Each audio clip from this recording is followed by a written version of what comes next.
It's sometimes said imitation is the sincerest form of flattery, but for many businesses it can actually damage their brand, especially if it's an environmentally conscious one. For one local manufacturer, it means just as it's celebrating the rapid success of its green products, it's also fighting to make sure cheap copies don't undermine the behaviour change they're hoping to bring about.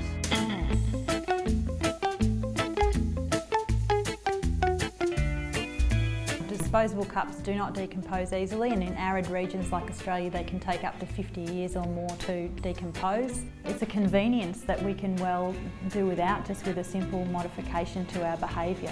It was the astonishing number of takeaway cups leaving their cafes that prompted Abigail Forsyth and her brother to find an environmentally friendly alternative. We took a gamble that aesthetics and usability were key reasons for the poor take-up of reusables. It was critical that it could work with espresso machines, that it fitted under the group heads, that we had some colours that people could individualise the cup. So was born KeepCup, an Australian manufactured reusable that keeps baristas happy.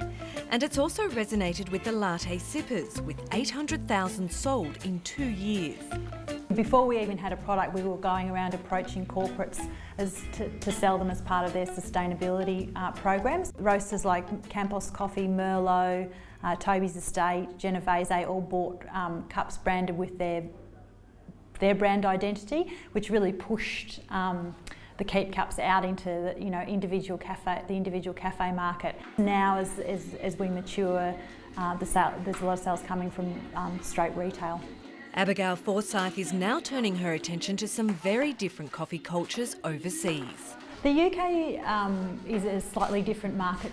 80% of the industry is owned by large chain stores and 20% is individual cafes, whereas the reverse is probably true in Australia and New Zealand. With the population in the UK, it's harder to get that momentum behind the product. You sell 5,000 cups in Melbourne and people notice them, you sell 5,000 in London and it's a drop in the ocean.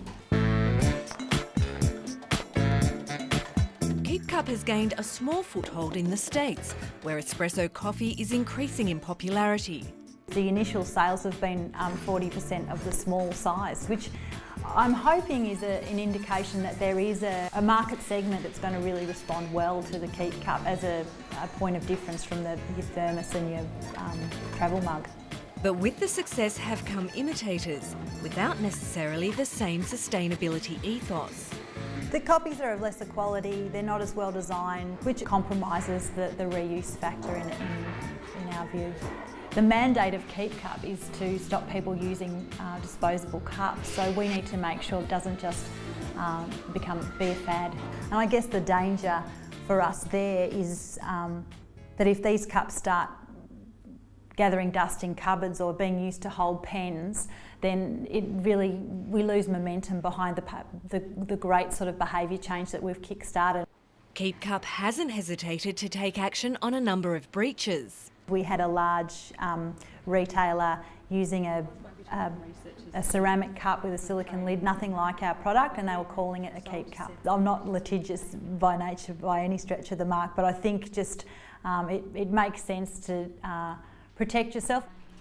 Alongside the usual trademark protection, Abigail Forsyth believes KeepCup's best defence is getting in first overseas.